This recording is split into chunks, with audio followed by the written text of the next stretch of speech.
की कोई बात करता है, क्या जितने लोग हैं, क्या दुनिया में जितने लोग हैं संसार में, कोई अपने माता पिता को वंश विस्तार की मर्यादा को देखा है?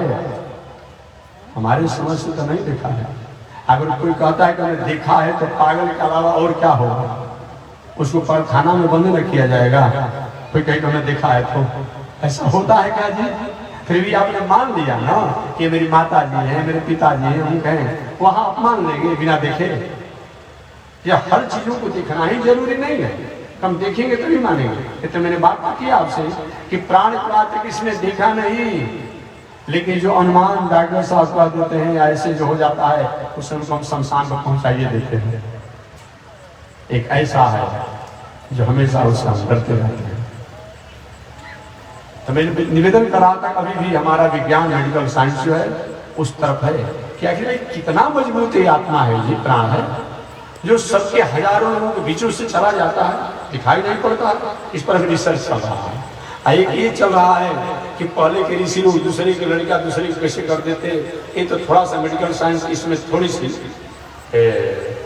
क्या कहा जाए सफलता प्राप्त किया है। अभी तो हो रहा है ना, नया नया मेडिकल ट्रीटमेंट जो हो रहा है कि भाई मेडिकल साइंस द्वारा लड़का लड़की को स्थापित अपना हो रहा है मेडिकल साइंस द्वारा। तो कुछ इसमें सफलता को प्राप्त किया है मेडिकल साइंस। ये पहले भी होते थे, पहले होते थे। वशिष्ठ ऋषि से सत्यव्रत श्राद्ध देव वैवस्वत मनन गुरु जी हमारी बेटी को बेटा बनाना पड़ेगा। एक बार देखिए मेरे बस की बात है नहीं, मैं जानता हूँ आप ज्ञानी हैं, विज्ञानी हैं, वैज्ञानिक हैं, आप डॉक्टर हैं, सब कुछ है, आप चाहेंगे तो हो सकता है। ठीक है, प्रयास करूँगा। आज सही में अपनी विद्या की कला द्वारा, अपने ज्ञान की कला द्वारा, अपनी तपस्या की कला द्वारा, अपनी साधना की कला द्वारा, अपनी आविष्कार और वैज्ञानिक तकनीकी कला द्वारा वशिष्ठ ऋषि ने उस बालिका को बालक बना दिया। जब वो बालिका थी तो उसका नाम था ईला। क्या नाम था? ईला। ईला था। आज जब वो बालक हुई तो उनका नाम पड़ गया राजकुमार सुधुम्न। राजकुमार सुधुम्न नाम पड़ गया। चलिए ठीक है, समय बीता चला गया। एक दिन मनुपुत्र राजकुमार सुधुम्न जब सुधुम्न हो गए तो एक दिन अपने रथ पर आरूढ़ होकर के अपने मंत्रियों के साथ और अपने घोड़ों के साथ, सबके साथ जितने पुल्लिंग थे सारथियों के सबके साथ वे निकल गए अपने राज को देखने के लिए। घूमते घूमते एक ऐसे स्थान पर गए जो स्थान पार्वती द्वारा किसी काल में स्थापित था, उसको पाबंद किया गया था। जैसे आज देखते हैं भारत का और हमारे पड़ोस के देशों का एक सीमा है, जल में, आकाश में, पृथ्वी पर गलती से भी कोई हमारा आदमी चला जाता है उसको बंधन में डाल देता है, आज भी देखते हैं। एक ऐसा सीमा का निर्धारण किया गया था पार्वती जी द्वारा, जो कि वहां पर कोई भी पुल्लिंग जाएगा उसको स्त्रीलिंग हो जाना पड़ेगा। ऐसा पार्वती ने अपनी तपस्या, विद्या, कला कुशलता का प्रकाश किया। संयोग से राजकुमार सुधुम्न नहीं जानते थे उस सात क्षेत्रों को, उस अनुबंधित क्षेत्रों को, क्या कि उस क्षेत्र में गए तो जितने पुल्लिंग के सब स्त्रीलिंग हो गए। माने घोड़ा जो था घोड़ी हो गई, मंत्री जो थे स्त्री दासी बन गई, राजकुमार राजकुमारी बन गई। अब सब एक दूसरे का मुंह दिख रहे। ये क्या हो गया? कभी कभी हमारा प्रारब्ध भी हमको छोड़ता नहीं है, याद रखिएगा। कभी कभी हमारा प्रारब्ध भी हमारा पीछा नहीं छोड़ता है। आप अभी ब्रह्मचारी के साथ सुना रहे तो मैं भी कहीं रहता हूँ, किसी की बातों को मैं सुनते रहता हूँ। अच्छा सुना रहे थे, अपनी भाषा में थोड़ा और शांति से सुनाना चाहिए, अच्छा सुना रहे थे। तो प्रारब्ध भी हमारा छोड़ता नहीं है, याद रखिएगा। अब समझिए एक बार तो बालिका बने थे, दूसरी बार भी बालिका बन गए, सब उदास हो गए। राजमहल में लौट करके आए वशिष्ठ जी, सब लोग जाने अरे ये क्या हो गया मेरे जजमान को। एक बार तो मैं किसी तरह से साधना द्वारा किया, सत्यव्रत श्राद्ध देव वैवस्वत मन ने कहा गुरु जी कृपा कर दीजिए, ये क्या हो गया? एक हम क्या करें? अब चलिए शंकर जी के पास और पार्वती के पास, वही कोई समाधान होगा। शंकर जी पार्वती जी के पास सब लोग गए। सब लोग जब गए, महाराज कृपा कीजिए, कृपा कीजिए। नहीं नहीं, मेरे शापित क्षेत्र में आए तो हम क्या कर सकते हैं? बहुत अन्य विनय किया गया। तब पार्वती जी ने, शंकर जी मैं कुछ नहीं कर सकता हूँ, पार्वती का ये स्थिति है और पार्वती ही इसको कोई कुछ कर सकते हैं। पार्वती ने कहा ठीक है, मैं वचन देती हूँ कि 1 महीना पुरुष 1 महीना स्त्री बने रहेंगे। ये भी काम बिगड़ गया। और बताइए ऐसा कितना गड़बड़ काम लगेगा जी? 1 महीना स्त्री रहना पड़ेगा, 1 महीना पुरुष रहना पड़ेगा। परेशान। जब स्त्री भेष में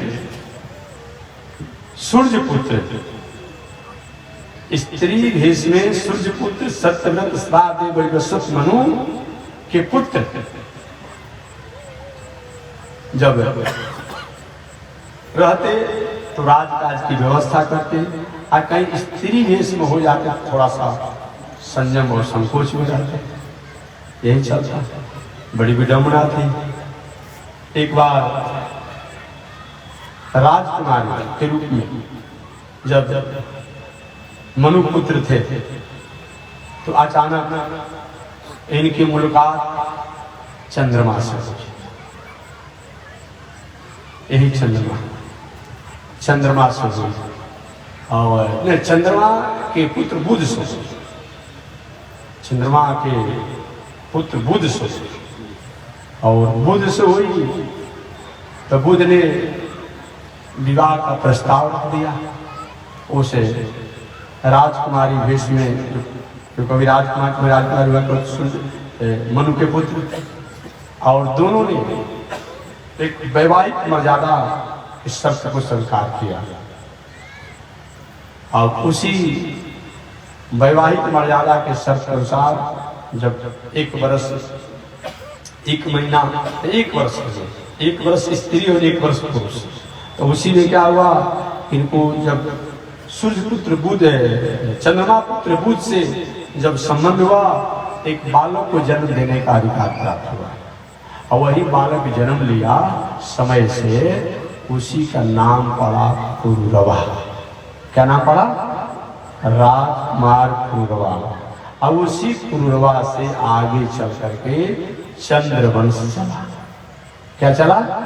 चंद्रवंश। इस तरीका से कार्य कर दिया। चलिए मैं संक्षिप्त में आगे बढ़ता हूं। पुनः मनु जी ने वशिष्ठ से प्रार्थना की, गुरु जी पुनः एक बार कृपा कर दीजिए।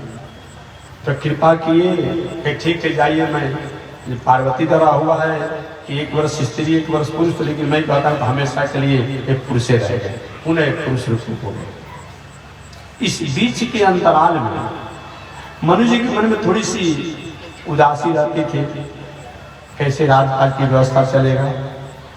उसी समय मनु जी ने यज्ञ का आयोजन किया, और यज्ञ को आयोजन करने के बाद मनु जी के पुत्र हुए। एक पुत्र हुए जिस पुत्र का नाम पड़ा इक्ष्वाकु। क्या नाम पड़ा? इक्ष्वाकु। इच्छा हो एक सुंदर पुत्र हो जाता इक्ष्वाकु। वही इक्ष्वाकु के वंश में भगवान श्री राम कहे जाते हैं। इच्छा हुआ, उसमें छींक आया और बाद में संतान हुआ। आगे इक्ष्वाकु और इनके और भी भाई हुए, लगभग 9 या 10 इक्ष्वाकु, सरजाति, नरिशन इत्यादि करके हुए। आगे मनु द्वारा इस प्रकार सूर्य वंश का विस्तार हुआ। सूर्य वंश का विस्तार हुआ, जो सूर्य के प्रथम पुत्र सत्यव्रत श्राद्ध वैवस्वत मनु है। इनकी वंश परंपरा को मैंने बताया। इसी वंश परंपरा में भगवान श्री राम। सूर्य के दूसरे पुत्र, क्या नाम उनका है? अभी बताए ना हम। सूर्य के दूसरे पुत्र का नाम क्या है? जमराज। भूल गए आप लोग। इतना ऐसे सुगा कोई बात कहता है सुंदर, मैं धीरे धीरे समझाता था आपको। से कम मैं कथा नहीं कहता हूँ। एक विद्वान ने कहा कि स्वामी जी आप कथा नहीं कहते हैं, आप स्कूल में कथा पढ़ाते हैं। मैं समझा पाता हूँ, कोई भूले मत को से भीड़ बैठे इना हम कहते चले जाए, सुनने वाले को समझे क्या कथा कहने का मतलब है। तो सूर्य के दूसरे पुत्र का नाम है जमराज। जमराज, ये जमराज द्वारा भी इनके संतान हुए, आप जानते होंगे। ये अपने आप यातना और अंत में नरक, ये सब संतान हुए। सूर्य की जो एक बेटी थी, क्या था इसका नाम? जमुना। ये जमुना अगले जन्म में जमी, ये अगले जन्म में जमुना हो गया। इसलिए आज भी हमारी माताएं या समाज में, संसार में मान्यता है कि जब द्वितीया के दिन भाई और बहन हाथ पकड़ करके कहीं करना चाहते। इस प्रकार सूर्य के प्रथम पुत्र एक वैश्वत मनु, इनकी वंश परंपरा बताया। जमराज से यातना इत्यादि इनकी वंश परंपरा, और जमुना बाद में जमुना हुआ। चलिए, सूर्य के दूसरी पत्नी छाया से सावरणी मनु हुए, इनके भी वंश परंपरा का विस्तार हुआ। और दूसरे पुत्र सूर्य की दूसरी पत्नी के दूसरे पुत्र माने सावरणी मनु के भाई, छोटे भाई, उनका नाम का है शनिचर, शनिदेव। जो आज लोग शनिदेव से भयभीत होते हैं, कभी लोग पूछते हैं हमसे, महात्मा जी शनिचर देव कितना दिन रहते हैं? होने के जितना दिन मन का उतना दिन रहेंगे। नहीं महाराज, भाई वर्ष रहने का नियम है, 7 वर्ष। अच्छा, कोई व्यक्ति रास्ता में जा रहा है, लौट के आ जाए तो क्या किया जाएगा? अरे भाई, जा भी रहे हो और फिर लौट कर आ जाए तो क्या होगा? अरे कोई यहाँ से बाजार में गया हो, बाजार से लौट कर आ जाए, तो अगर शनिचर कहीं लौट कर आ जाए तो क्या करेगा? कितने लोगों को तो 7 पीढ़ी तक भी रह जाते हैं, जीवन भर भी रह जाते हैं। 2.5 वर्ष 7 वर्ष से काम नहीं चलेगा। आगे मैं बताऊंगा, चाहे वो कितना भी रहे। देखिए, शनिदेव, अगर हम भगवान की प्रसन्नता, भगवान की पूजा करते, आराधना करते हैं, तो शनिदेव हमारा मंगल करते हैं, याद रखिएगा। क्योंकि भगवान की पूजा से, साधना से उनकी प्रसन्नता होती है। इसीलिए सबसे सहज उपाय है, मैं कहता हूँ कि सबसे सहज कुछ नहीं तो रोज घर में विष्णु सहस्त्रनाम और सुंदरकांड, और कुछ नहीं आ रहा हो तो हिंदी में गजेंद्र मोक्ष का पाठ कीजिए। चाहे वो शनिचर होता हो, चाहे राहु होता हो, चाहे केतु होता हो, ये सब शांत रहेंगे। बिना पैसा का हम खर्चा उपाय बताते हैं, कोई खर्चा की जरूरत नहीं है। नहीं संस्कृत आ रहा है, हिंदी में आप पाठ कीजिए, या तो गजेंद्र मोक्ष या तो नारायण कवच, इसको आप पाठ कीजिए। और नहीं तो कम से कम हनुमान चालीसा पढ़िए, लेकिन संस्कृत में हो तो पढ़िए।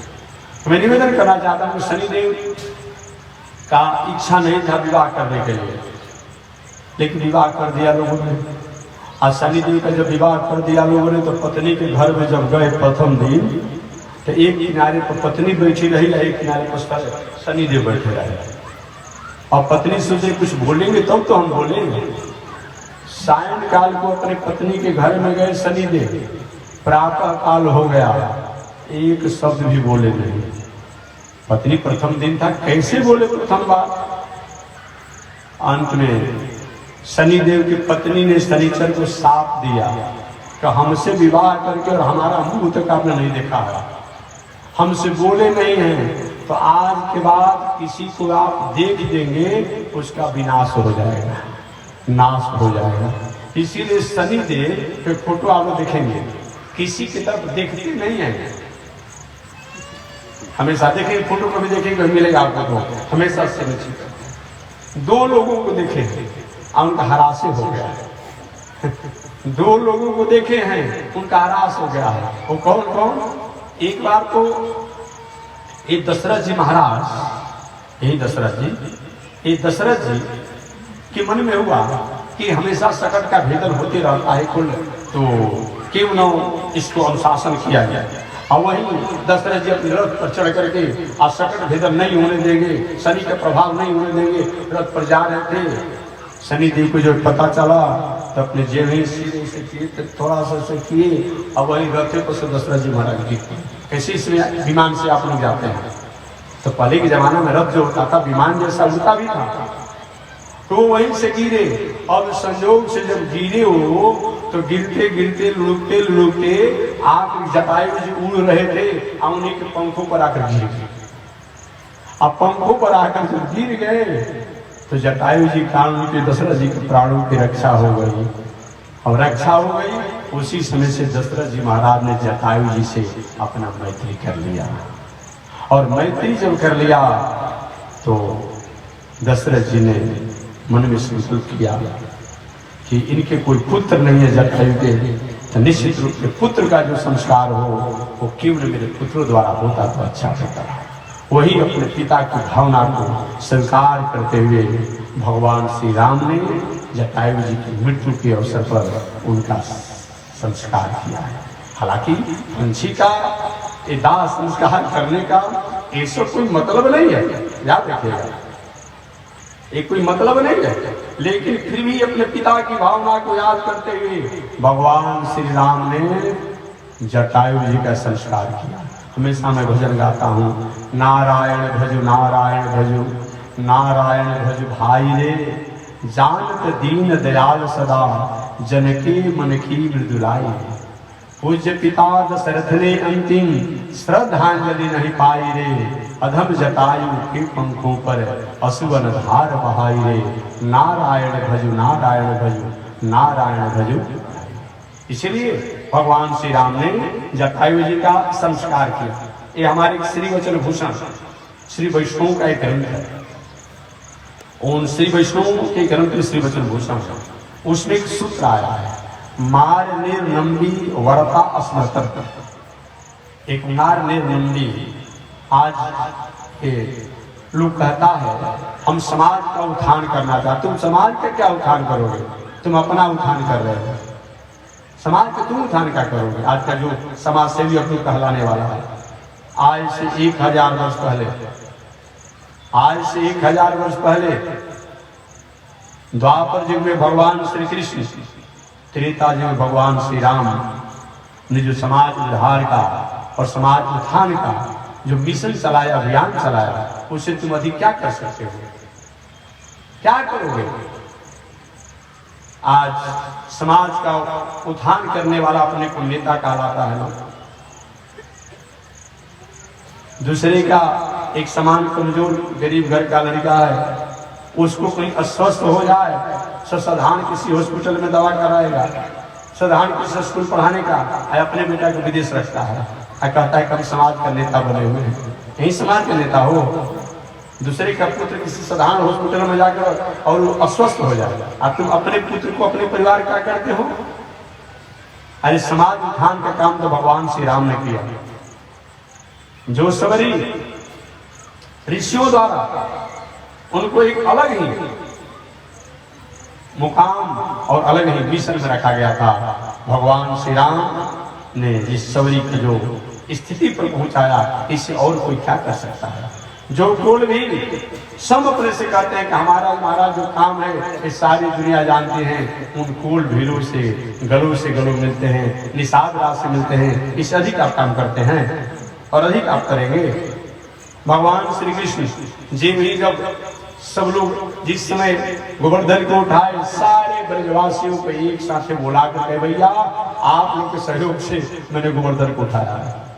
और कलयुग में हमारे रामानुजाचार्य स्वामी महाराज,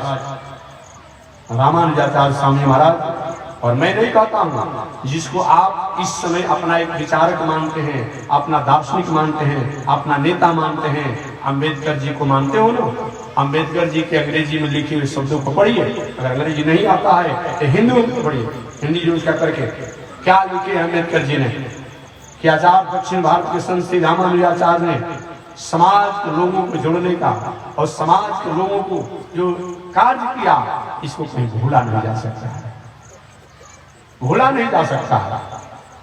उसी में मार निर्नंदी वर्तास एक पंचम वर्ण के एक थे, वे उनका श्राद्ध जब किया गया तो कुछ संत महात्माओं द्वारा विरोध किया है, ये तो कुल खानदान कहे नहीं, इनको क्यों किया जा रहा है? उस समय आचार्यों ने कहा कि क्या मैं भगवान श्री राम से भी बड़ा हूं? क्या ये मार निर्नंदी जो है पंचम वर्ण समझते हैं, किसी का माता पिता के कहीं ज्ञात नहीं, किसी कारण से कोई परिस्थिति से जन्म हो गया। आचार्यों ने कहा क्या मैं भगवान श्री राम से बड़ा हूं? और क्या ये मारने नंदी उस जटायु पंछी से भी, जो आमिष भोजी मांस भोजी जो है, उससे भी अधम है? जब भगवान श्री राम जब जटायु का संस्कार कर सकते हैं, तो हमने अगर मारने नंदी का किया तो कौन आसान का बात है? ये परंपरा से आज से 1000 वर्ष पहले हमारे रामानुजाचार्य स्वामी ने जो मानव मात्र को, समाज को आज उन्हीं के तो देन है, एक साथ बैठ करके कथा सुनने का अधिकार है। रामानुजाचार्य स्वामी ने कहा कि भक्ति पक्ष पथ पर और भक्ति के पक्ष में अगर खान पान रहन सहन उठन बैठन बोल चाल एक पवित्र करता है, तो मानव मात्र का भक्ति करने का अधिकार है। ईश्वर को प्राप्त करने का, ईश्वर को प्रसन्न करने का मानव मात्र का हक बनता है। ये रामानुजाचार्य का संदेश है, जो आज हम लोग आज एक साथ बैठे हुए हैं, एक साथ बैठे हुए हैं। इसलिए मैं कहना चाहता हूँ कि वही भगवान श्री राम ने अपने पिता की भावनाओं को याद करने के लिए जटायु जी का क्या किया? संस्कार किया। और एक बार शनिदेव ने शंकर जी के पुत्र पार्वती के पुत्र गणेश को भी देखा, तो 2 ही बार देखे हैं शनिदेव। एक हुआ बहुत दिनों के बाद पार्वती जी को जब पुत्र हुए गणेश जी, तो सबको बुलाया गया, सबको बुलाया गया आशीर्वाद और मंगल कामना के लिए। शनिदेव तो जाना ही नहीं चाहते थे, लेकिन आग्रह हुआ गए शनिदेव। सब लोग मंगल कामना कर रहे थे, शनिदेव से नीचे पत्नी ने श्राप दिया है, ऐसे किए थे।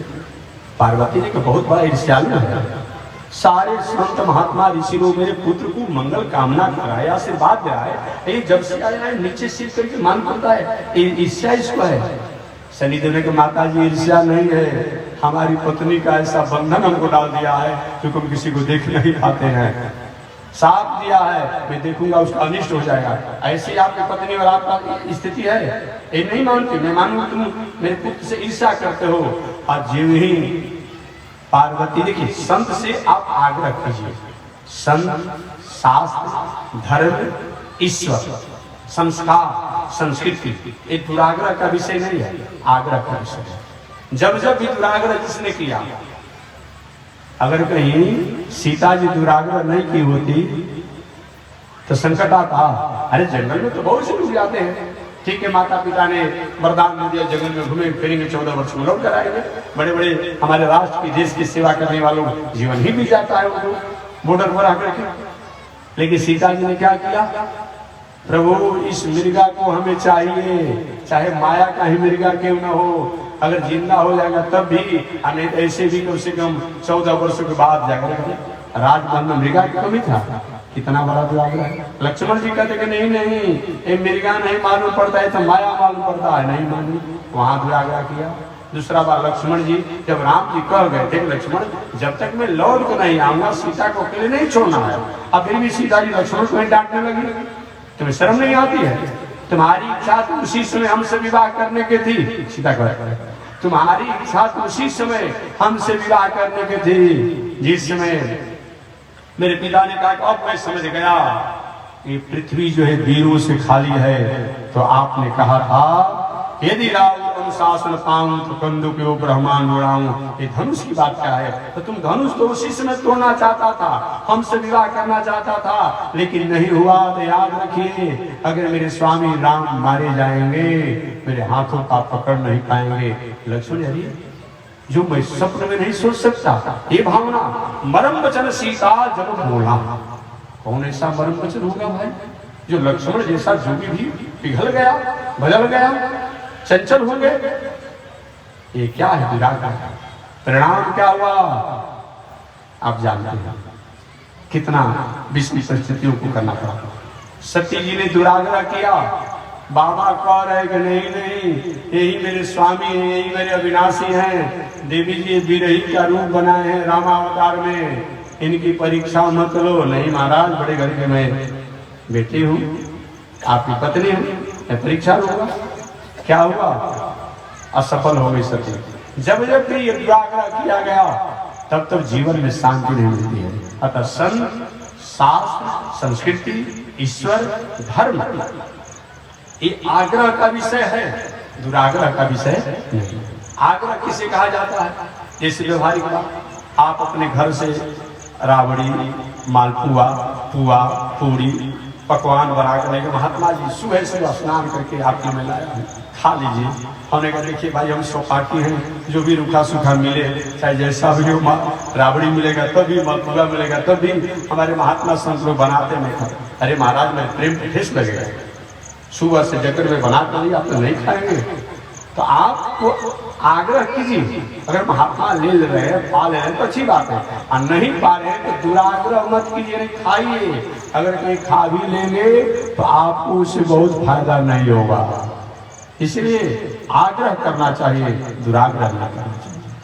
हुआ क्या, पार्वती जी ने दुराग्रह नहीं, आप देखिए, अब जो ही देखे गणेश जी का सिर कट गया, कथा आप जानते होंगे, हाहाकार मच गया। पार्वती ने कहा देवताओं को, ऋषियों को चैन से नहीं रहने दूंगी, मेरा पुत्र को नहीं जिलाएंगे। तो प्रारब्ध था कि कहीं से आज भी जिसे दूसरे का किडनी या दूसरे का लीवर और दूसरे का हाथ में जहाँ तहाँ जोड़ दिया जा रहा है, दूसरे का दूसरे में जोड़ दिया जा रहा है।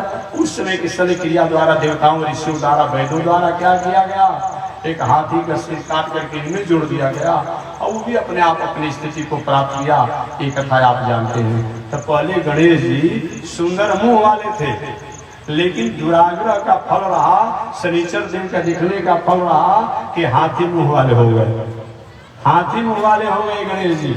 इसीलिए ये शनिदेव जो है ये बाल ब्रह्मचारी है।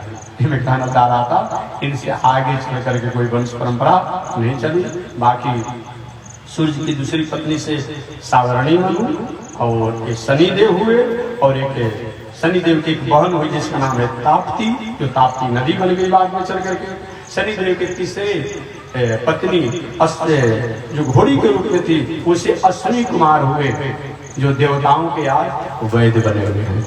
इस प्रकार पूरा दुनिया जो है ब्रह्मा जी की इन 10 ऋषियों की सृष्टि की वंश परंपरा से, 9 ऋषियों की वंश परंपरा से पट गई, पूरा फल गया, फूल गया, विकसित हो गया।